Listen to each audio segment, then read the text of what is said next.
ये सारी चीज़ें हम लोगों ने लास्ट क्लास में पढ़ ली थी। अब यहाँ पर लिखा है, लास्ट क्लास में मैंने ये लिखवाया था, अगर हाइड्रोजन है तो ग्लाइसिन, मेथाइल है तो एलानिन, और जो है हाइड्रोक्सी मेथाइल है तो सेरीन, आर ग्रुप। ये सिखा चुका हूँ। अब मैं इसके आगे का पार्ट डिस्कस करने जा रहा हूँ। देख रहे हो? चलो, कह रहे हैं कि केमिकल और फिजिकल प्रॉपर्टी किसी अमीनो एसिड की 3 चीज़ों की वजह से होती है: एमिनो एसिड, कार्बोक्सिलिक ग्रुप और एल्काइल फंक्शनल ग्रुप। लिखो, ऐसे लिखो, on the basis of number of carboxyl या एमाइनो ग्रुप। एमिनो एसिड कितने type? 3 type. Number 1 acetic amino acid. Example क्या है? एस्पार्टिक एसिड, नाम में ही एसिड है। और इसको डिनोट कैसे करते हैं? डी से। कैसे डिनोट करते हैं? डी से। ग्लूटामिक एसिड, और इसको कैसे डिनोट करते हैं? कैपिटल जी से। अब जरा यहाँ पर देखो, एक एसिड ग्रुप, 2 एसिड ग्रुप, यहाँ एक एसिड ग्रुप और 2 एसिड ग्रुप, NH2 एक NH2। ठीक है, चलो अब बात आती है बेसिक अमीनो एसिड। लिखो, बेसिक अमीनो एसिड और HAL, हिस्टडीन, आर्जिनिन, लाइसिन। क्या? Histidine, arginine, lysine. ठीक है, चलो, सॉरी, तीसरी अमीनो एसिड है, बहुत इंपॉर्टेंट है, न्यूट्रल अमीनो एसिड। लिखो, glycine, alanine, valine, glycine, alanine, valine, isoleucine और मेथियोनीन।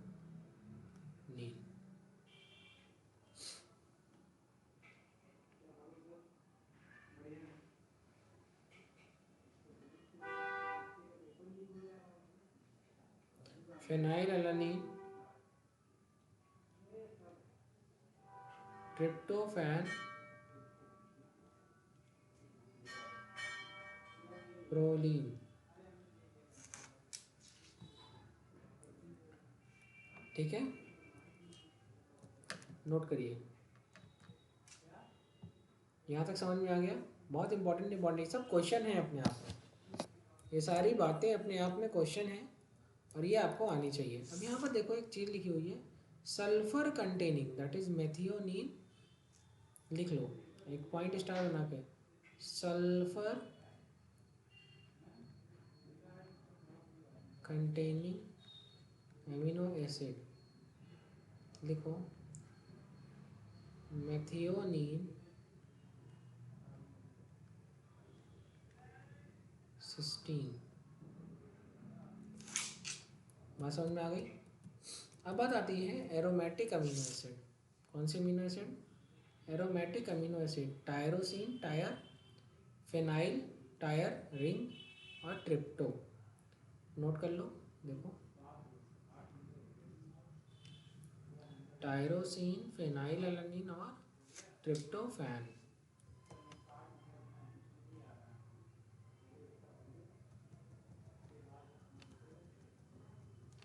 आगे बढ़ जाओ।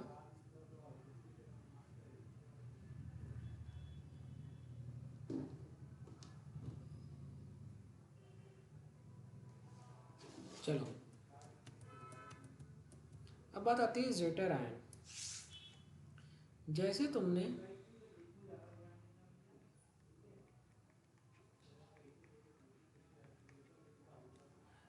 इसको पानी में डाला, किसमें डाला, पानी में, ये तुरंत टूट गया इसमें NH2CrHCOO-।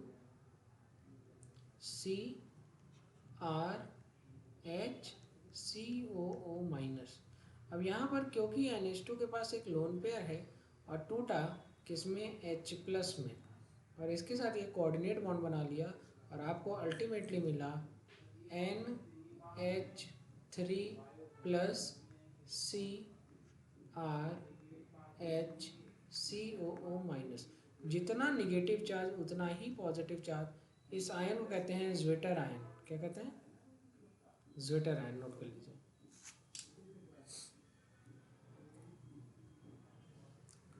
ठीक है, इसका डायपोल मोमेंट क्या होगा, तो कहेंगे सर 0 होगा, क्योंकि जितना पॉजिटिव है उतना ही निगेटिव है ये।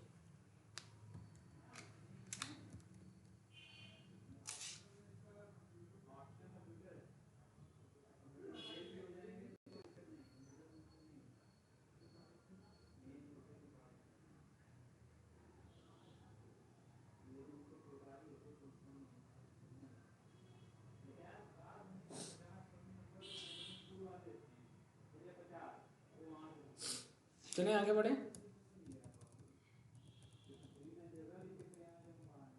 लिखा है एट लो पीएच, मतलब एसिडिक मीडियम। कैसा मीडियम है, एसिडिक मीडियम।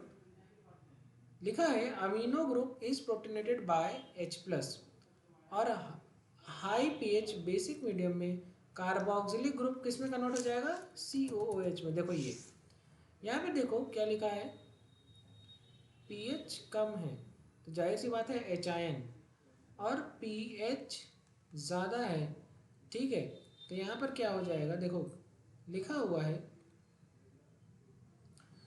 ज़्यादा पीएच मतलब OH आयन कंसंट्रेशन ज़्यादा है।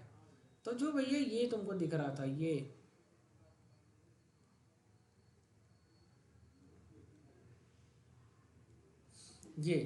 तो भैया अगर OH आयन ज़्यादा है तो ये बॉन्ड कहेगा तोड़ो, और आओ हम तुम इलेक्ट्रोवैलेंट बॉन्ड बना करके H+OH- साथ में आ जाते हैं। तो ये बच गया क्या, NH2 और COO- R और CH। लेकिन अगर H आयन की कंसंट्रेशन ज़्यादा है, अगर H आयन की कंसंट्रेशन ज़्यादा है और ये सिचुएशन है, तो ये COO- है और ये H आयन यहाँ आकर के लग जाएगा, तो ये हो जाएगा COOH। दिखा, तो समझ में आ गया।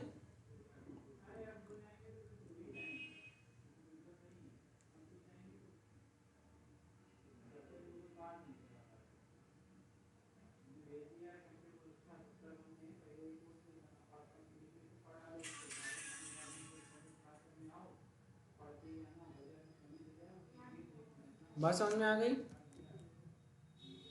हाँ या ना, ये चीज़ें क्लियर हुई। चलो आगे बढ़ते हैं। तो देखो लिखा भी है, देखो मैंने दिखा दिया आपको, सिखा दिया ये लो पीएच कंडीशन पे, और ये देखो हाई पीएच कंडीशन। देखो आपके सर वही बता रहे हैं जो कॉन्सेप्ट है, देख रहे हैं आप,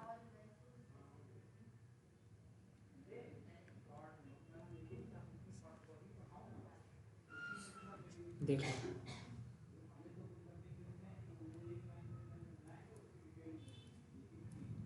चलो लिखा है कि अमीनो एसिड जो है ऑर्गेनिक कंपाउंड है containing hydroxyl group, NH2 group और H+ ग्रुप, फॉस्फेट ग्रुप या SO4 2-। तो कह रहे हैं सर अमीनो एसिड जो है acid group, that is COOH, माफ करना, तो answer is this. Amino acid occur in protein only of, answer is 21 type।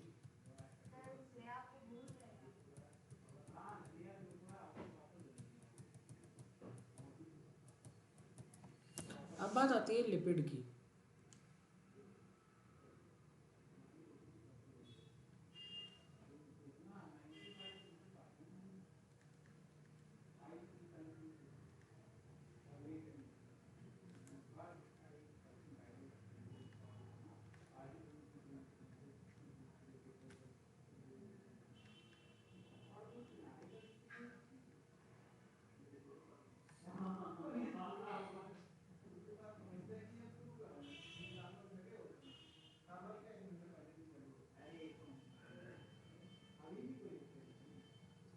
Water insoluble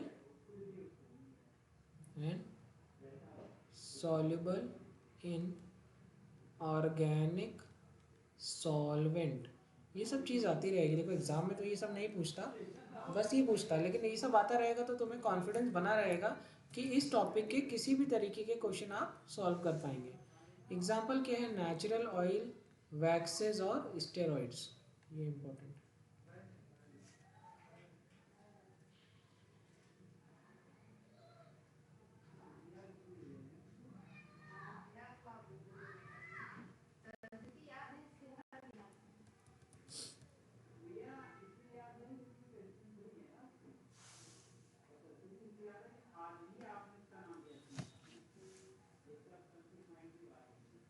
fatty acid,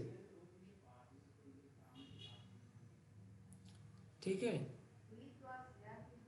fatty acid is a carboxylic acid with long aliphatic tail chain, ठीक है। अब fatty acid क्या होता है, long aliphatic chain of carboxylic acid. अब ये fatty acid कैसे कैसे होता है, सैचुरेटेड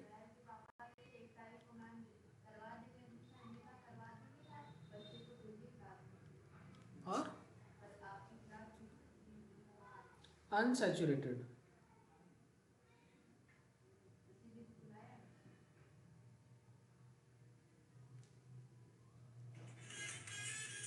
क्या हो गया, सैचुरेटेड और अनसैचुरेटेड। अनसैचुरेटेड का मतलब कम से कम एक मल्टीपल बॉन्ड हो, और सैचुरेटेड का मतलब कार्बन कार्बन के बीच में कोई मल्टीपल बॉन्ड प्रेजेंट ही ना हो, ठीक है। ये तो आपको आता है। अब कह रहे हैं कि ये जो एल्काइल ग्रुप है वो क्या हो सकता है, मेथाइल से शुरू होकर के कुछ भी हो सकता है, मेथाइल, एथाइल, ठीक है। देखो 1 से लेके के 19, ठीक है। देखो एक एग्जांपल है फैटी एसिड का, पामिटिक एसिड, पी से पाम, पी से 15। तो देखो जरा, 15 कार्बन का हाइड्रोकार्बन है और एक एसिड है, तो ये क्या हो गया, 15 और एक, ये तो क्या है 16 कार्बन। याद रखना पामिटिक को 15 और 15 में एक एसिड जोड़ देना, तो कितने कार्बन आ गए, 16। अच्छा, एक नाम है, अगला नाम एरिकिडोनिक एसिड, नोट कर लो, ये एग्जांपल इंपॉर्टेंट है। देखो एरिकिडोनिक एसिड, और इसमें कितने कार्बन प्रेजेंट है, 20 कार्बन है, और जो है मतलब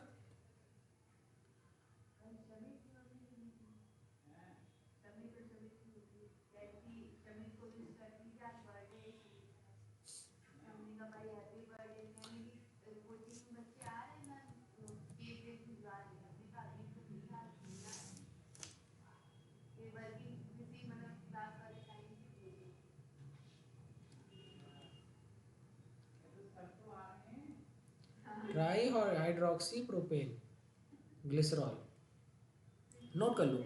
एग्जाम्पल इंपॉर्टेंट है, एरिकिडोनिक एसिड, एनसीईआरटी में जो एग्जाम्पल दिया है वो तो आपको किसी हाल आने चाहिए, बाकी आप कर पाए ना कर पाए, लेकिन ये तो आपको बाय हार्ट लर्न होना ही चाहिए, ठीक है।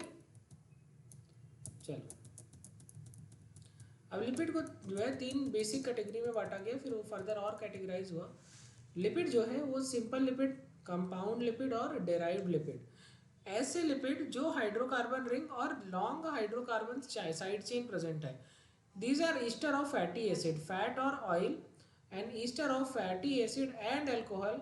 और इसके अलावा ये और ग्रुप भी और इसमें प्रेजेंट होते हैं, तो इनको कहते हैं लिपिड।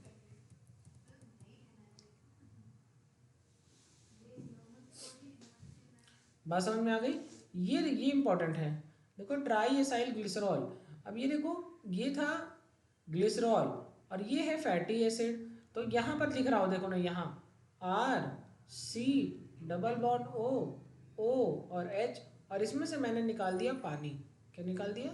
पानी। देख रहे हो, एल्कोहल से हाइड्रोजन लेते हैं, एसिड से हाइड्रोक्सिल लेते हैं। ये इंपॉर्टेंट है, स्टेरिफिकेशन कहेंगे इसको। तो देखो जब तुम ये ऐसा पानी निकाल दोगे, इतना चीज निकाल दोगे, तो जो बचेगा उसके बीच में जब बॉन्ड बनेगा तो वो यही बॉन्ड कहलाएगा। बात समझ में आ गई?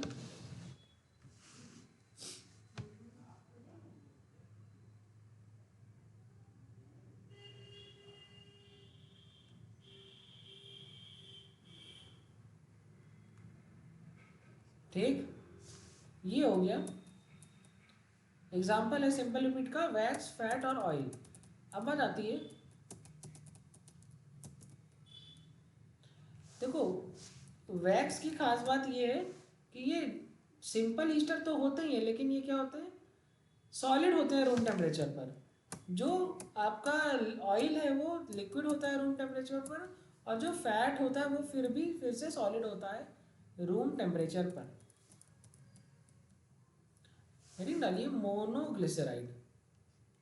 मोनोग्लिसराइड तो एक ग्लिसरॉल और एक फैटी एसिड, मतलब ग्लिसरॉल और एक फैटी एसिड से बनी हुई की चीज़ कहलाती है मोनो। अगर यहीं पर R2CO ये लग जाए तो ये डाईग्लिसराइड, और अगर यहाँ पर भी लग जाए ये ट्राई। बात समझ में आ गई? ठीक है, दिख रहा है डाईग्लिसराइड और दिख रहा है आपको ट्राईग्लिसराइड। अब बात आती है फॉस्फोलिपिड, ये इंपॉर्टेंट है। ठीक है, दो फैटी एसिड और एक ग्लिसरॉल, और मतलब ऐसी लिपिड जिसमें फॉस्फेट ग्रुप प्रेजेंट हो, बस उसको कहेंगे फॉस्फोलिपिड। ये देखो यहाँ पर फॉस्फेट ग्रुप तुमको देखने को मिलेगा, बस इससे याद कर लेना, ऐसी लिपिड जिसमें कम से कम एक फॉस्फेट ग्रुप प्रेजेंट हो उसको कहेंगे फॉस्फोलिपिड। एनसीईआरटी एक एग्जांपल लेती है लेसिथिन। अभी आगे अगले पेज पे है, सिफेलिन दिख रहा है, ये देखो ये इंपॉर्टेंट है, ये एनसीईआरटी में लिखा है।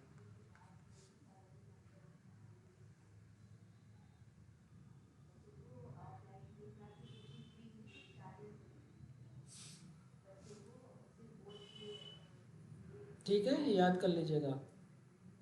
यहाँ कार्बन गिनी है, कार्बन 14, 15, 16, ये देखो ये 16 कार्बन है। ये देखो 7, 8, 9, 7 7 14, 15, 16, 17 कार्बन है फैटी एसिड। और ये देखो ये है, ये ये यहाँ से यहाँ तक ये है फॉस्फेट ग्रुप, ये लिपिड है, यहाँ से यहाँ तक लिपिड है, ये है फॉस्फेट ग्रुप, और देखो इसमें कोलिन ग्रुप भी लगा हुआ है। ये इंपॉर्टेंट है, एनसीईआरटी में एग्जाम में आता है अक्सर। लेसिथिन कहाँ पर पाया जाता है? सेल मेम्ब्रेन में। आपको पता ही है सेल मेम्ब्रेन में फॉस्फोलिपिड प्रेजेंट होता है।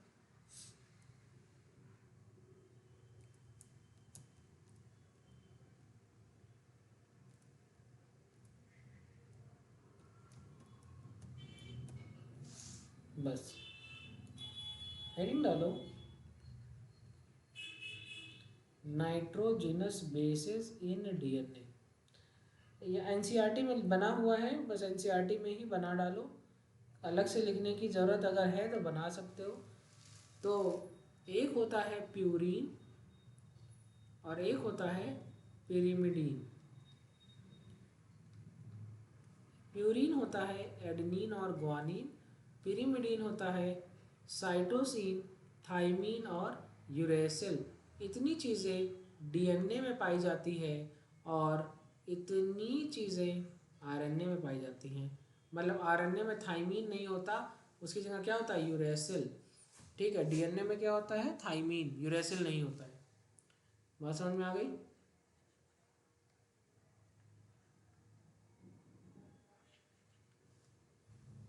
चलो,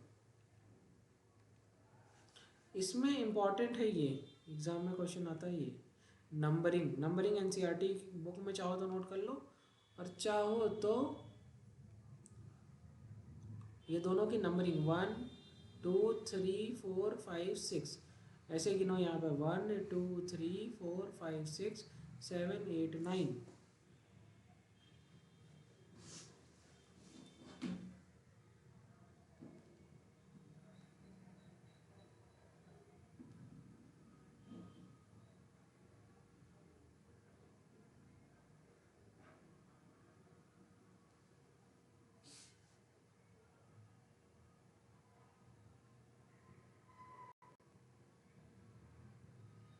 यहाँ तक समझ में आ गया प्यारे बच्चों?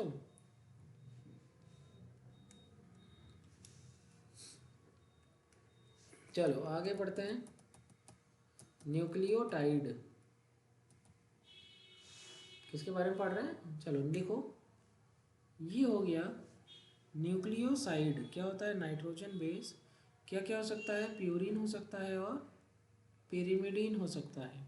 मतलब एडेनिन हो सकता है, ग्वानिन, साइटोसिन, थाइमिन, यूरेसिल, और शुगर।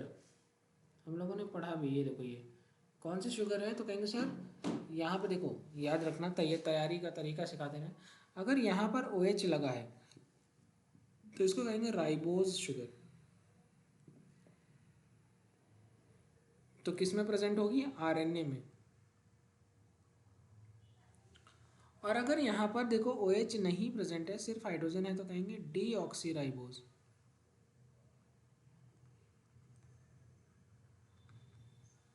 क्या कहेंगे? Deoxyribose.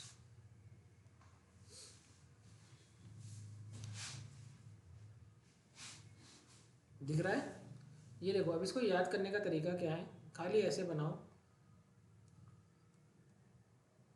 C1 C2 C3 C4 और ये है आपका CH2OH।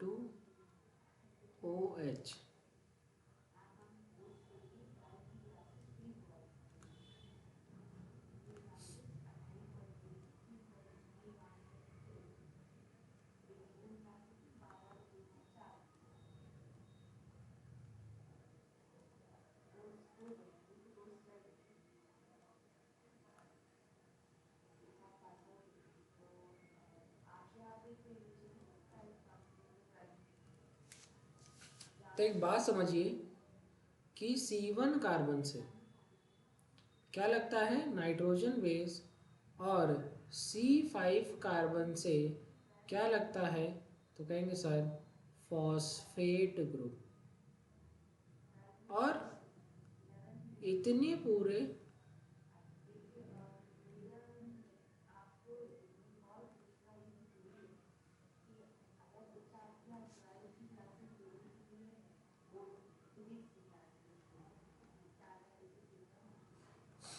न्यूक्लियोटाइड, सिर्फ एक सेकेंड रुकिएगा बच्चों।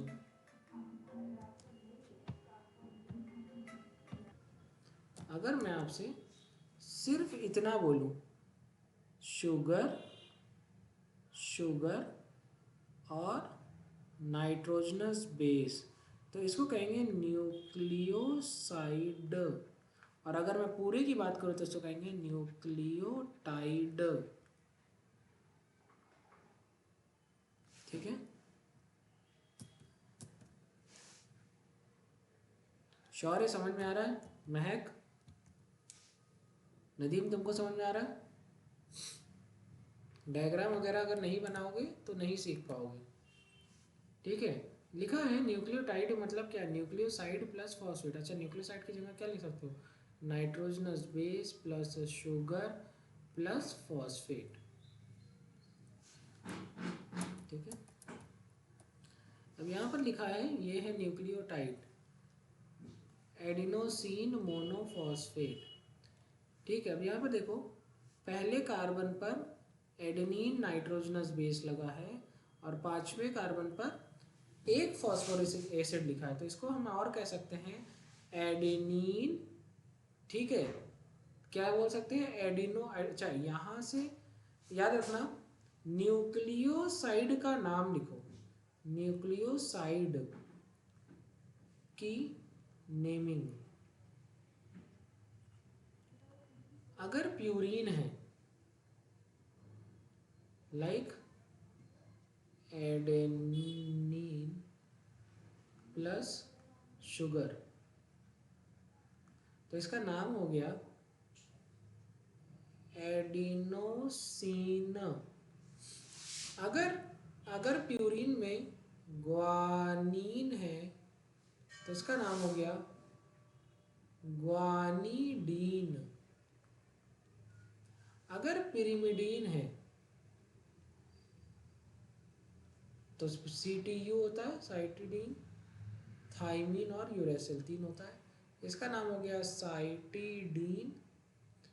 अगर थाइमीन प्रेजेंट है तो इसका नाम हो गया थाइमीडीन, और अगर यूरेसिल प्रेजेंट है तो यूरिडीन। तो याद रखना अगर पिरिमिडीन है तो डीन आएगा, प्यूरीन है तो सीन आएगा। क्या आएगा? सीन।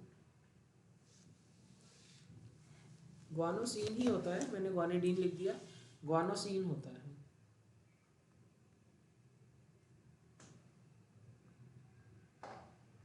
चलो अब अगर न्यूक्लियोटाइड है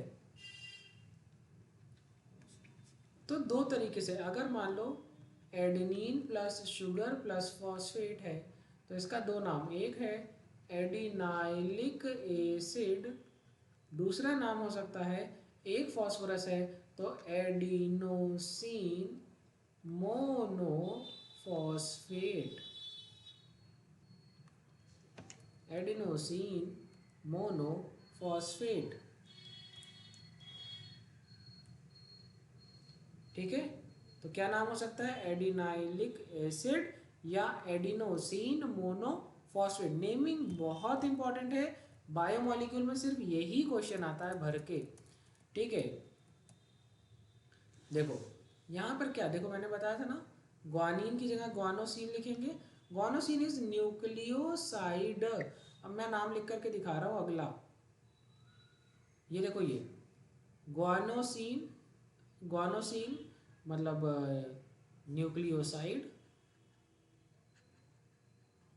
और इसमें एक फॉस्फेट ग्रुप लगा है तो guanine plus sugar plus phosphate, क्या नाम हो गया? ग्वानिलिक एसिड, या हम कह सकते हैं ग्वानोसिन मोनोफॉस्फेट,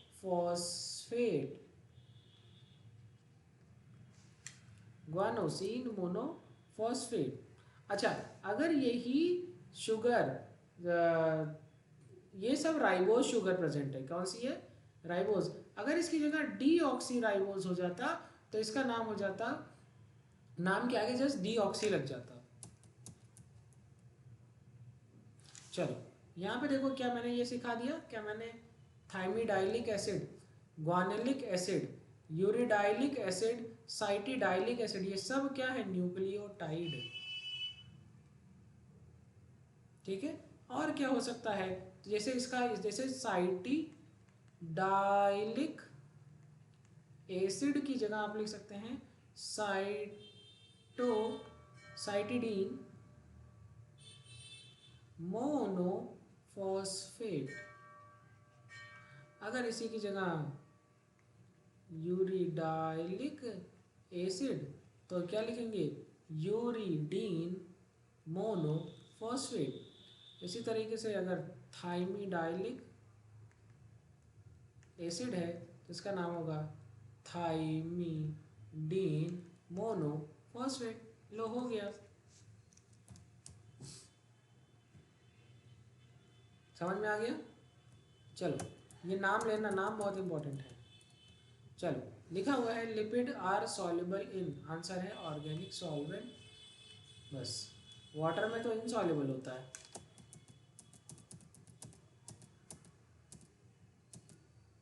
लिखा है कि ऐसे कौन से ट्राइग्लिसराइड जो लिक्विड हैं, आंसर है ऑयल। चलो, इसका नाम क्या हो गया, तो 1 2 3 ट्राई हाइड्रोक्सी प्रोपेन। ये देखो एरिकिडोनिक एसिड, तो कितने 20, लगता 18 है लेकिन है 20। अच्छा माफ़ करना, एक देखो एक बात लिखी हुई है, ये मैंने गलत नहीं बताया है, बस इन्होंने क्वेश्चन में सिर्फ एल्काइल पूछा है। टोटल 20 है, मतलब एक एसिड और एल्काइल ग्रुप 19 कार्बन का, तो है 20 ही, लेकिन एग्जामिनर ने सिर्फ ये पूछा है, तो आंसर हो जाएगा 19 एल्काइल ग्रुप। टोटल कार्बन पूछ लेता तो 20 होता। न्यूक्लियोसाइड, अरे शुगर और नाइट्रोजन बेस। शुगर और फॉस्फेट और नाइट्रोजन बेस कुछ नहीं होता, ये कुछ नहीं होता, ये होता है न्यूक्लियोटाइड। कह रहे हैं कि इसमें से कौन जेनेटिक मटेरियल की तरह काम करता है, डीएनए आरएनए, आंसर है 1 and 2 बोथ। ठीक है, एक सेकेंड रुक जाइए।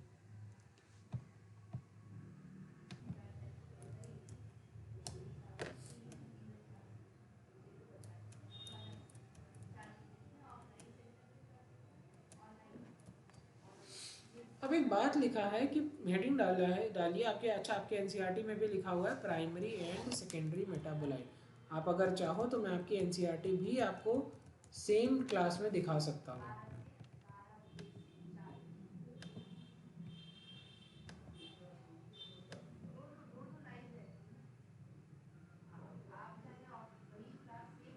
एक सेकेंड रुक जाओ, दिखा देता हूँ।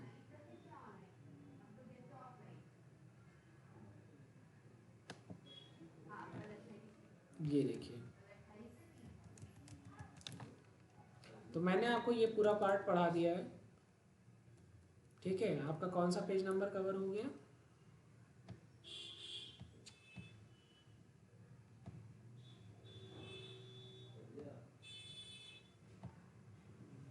चलिए अब इसके नीचे देखिए,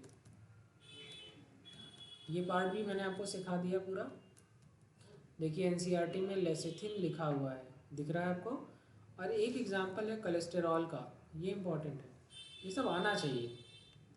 ठीक है, यहाँ पर देखिए कोलेस्टेरॉल लिखा हुआ है, इस पर भी ध्यान दीजिएगा।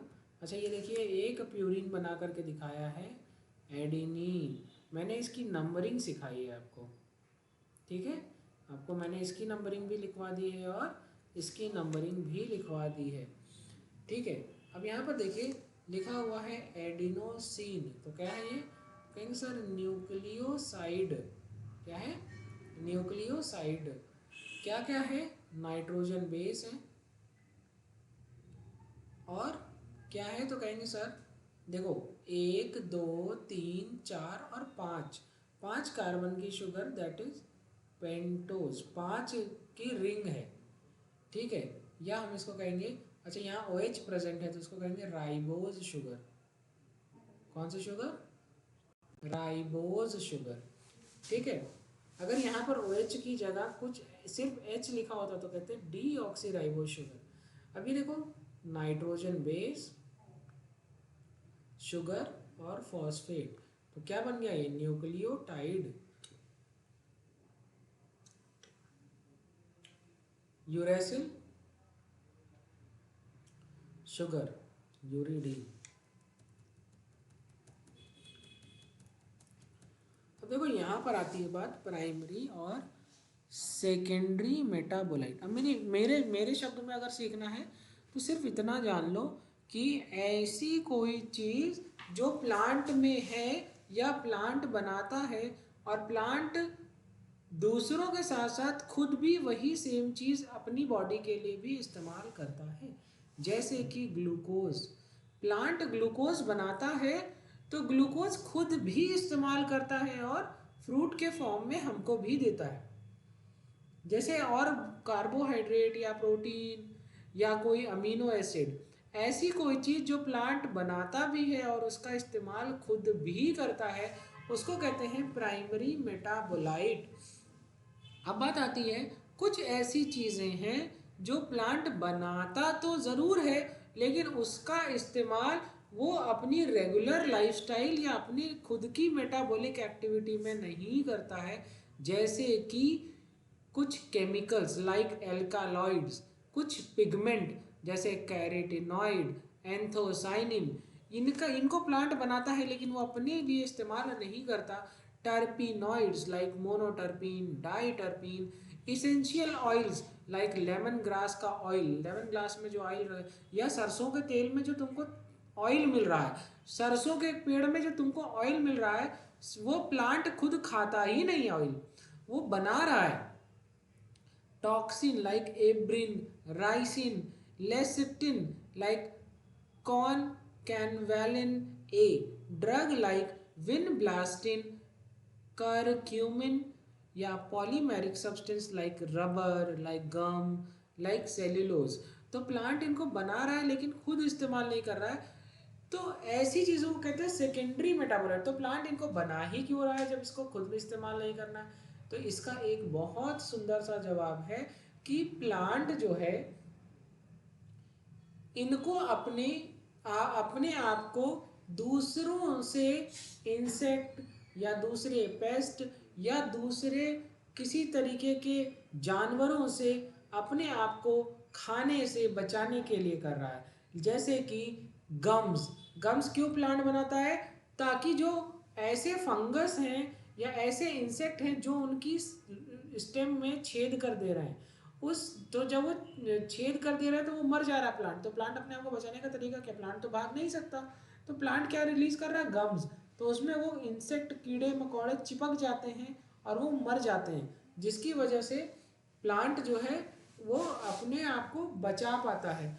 दूसरा तरीका है जैसे एल्कलॉइड, मॉर्फिन, कोडीन। अब ये प्लांट जंगल में है, जंगल में गधा भी है, बकरी भी है, बैल भी है, और उनको चाहिए खाना। उन्होंने ये प्लांट जमीन पर नीचे पाए जा रहे हैं, एकदम नॉर्मल नदी के किनारे ऐसी जगहों पर।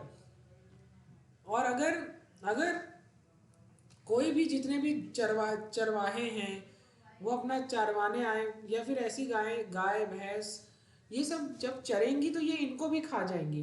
और जब अगर इनको बहुत तेज़ी से खा जाएंगी तो ये फिर बढ़ नहीं पाएंगे, और ये ज़्यादा हाइट तक नहीं बड़े होते, तो इनको अपने आप को बचाना बहुत मुश्किल था। तो इन्होंने अपने बॉडी में ऐसे केमिकल बनाना शुरू किया, जो केमिकल ये खुद तो इस्तेमाल नहीं करते, लेकिन जो इनको खाता है उसके शरीर में कुछ अजीब सी हरकतें होने लगती हैं। जैसे मैंने, एक बहुत छोटी सी बात है, जैसे मैं कहता हूँ कि मदार का पेड़ तो जमीन में कहीं भी लगा रहता है, और उसको गधा भी नहीं खाता। गाय तो बड़ी बात है, गाय तो फिर भी बुद्धिमान है, उसको गधा तक नहीं खाता। क्यों? क्योंकि उसको जब खाता है कोई, तो उसके अंदर एक केमिकल प्रेजेंट होता है, सफ़ेद सफ़ेद रंग का, मिल्किश वाइट, जिसको जो कि कार्डियक ग्लाइकोसाइडेज की तरह काम करता है। मतलब उसको जो खाएगा उसके दिल की धड़कनें इरेगुलर हो जाएंगी। क्या हो जाएंगी? दिल की धड़कनें इरेगुलर, कभी धड़कनें बहुत तेज, कभी धड़कनें बैठ जाएंगी, तो उनको कोई खाएगा नहीं। तो इस तरीके से वो अपने आप को बचा पाए। अच्छा, हमारे आपकी लाइफ में कोई बहुत ज़्यादा उपयोग नहीं है मदार के पेड़ का, तो हम आप तो इंटरेस्ट लेते नहीं। तो और ऐसा कोई फ्रूट या फूड या ऐसा कुछ नहीं निकल रहा है कि और कोई इंटरेस्ट ले। ठीक है, तो ऐसी चीज़ों को भगवान कैसे बचा के रखेंगे? तो उनके लिए ये सारी चीज़ों का तरीका है, मेटाबोलाइट के फॉर्म में बॉडी बनाती है। और फिर ये लिखा है कि बहुत सारे केमिकल तमाम लिविंग ऑर्गेनिज्म से निकाले गए।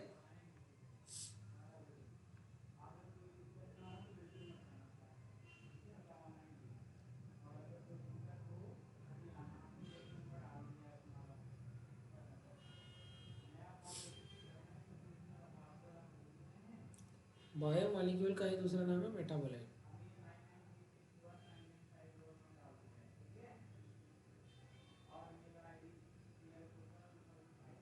When one analyze plant, fungal, देखो, however when one analyze plant, fungal and microbial cell, one would see thousands of compounds other than the primary metabolite like alkaloid, flavonoid, rubber, essential oil, antibiotic, color pigment, scent, gum, spices. इनको कहते हैं secondary metabolite. क्या कहते हैं?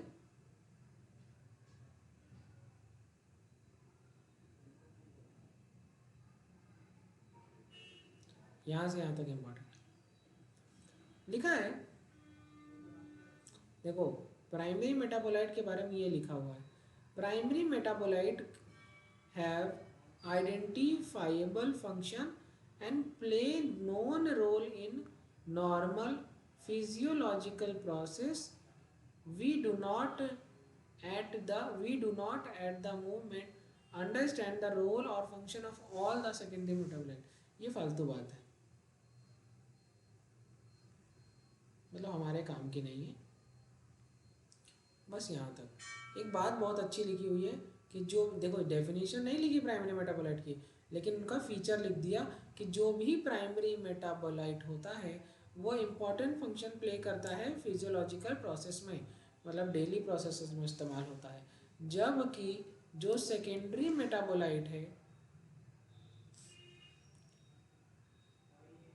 इन host organism, मतलब जो इसको खाएगा उस पर इसका असर होगा. जैसे इंसान तो हर जगह अपना फ़ायदा देख लेता है. रबर, ड्रग, स्पाइसेस, सेंट और पिगमेंट कुछ ऐसे सेकेंडरी मेटाबोलाइट हैं जिनका कुछ अपना इकोलॉजिकल इम्पोर्टेंस भी है. Important exam important.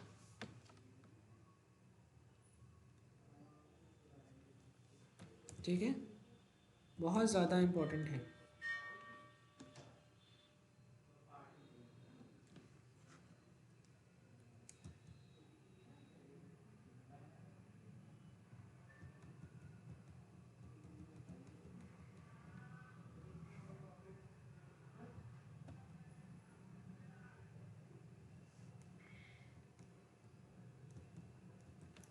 ठीक है, एक सेकेंड.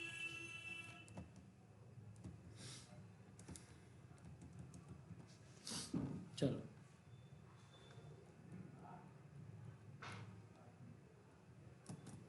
ठीक है.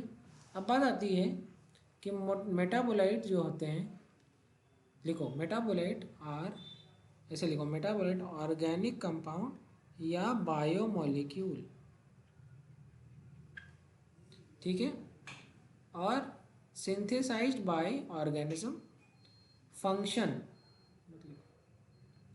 Number 1 growth plus development organism. दूसरा स्पेसिफिक फंक्शन जैसे कि डिफेंस अगेंस्ट हर्बीवोरी. इनको कहेंगे सेकेंडरी मेटाबोलाइट और प्राइमरी मेटाबोलाइट.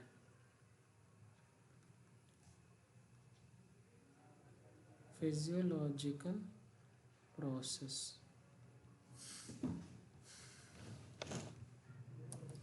ठीक है, एग्जाम्पल लिख लो. Sucrose, starch, cellulose, DNA, RNA, pigment, chlorophyll, alkaloid, terpenoid, phenolic acid compound etcetera.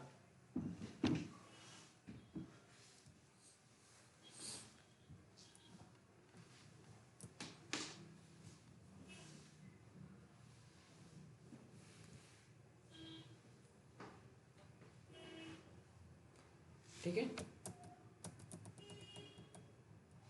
देखो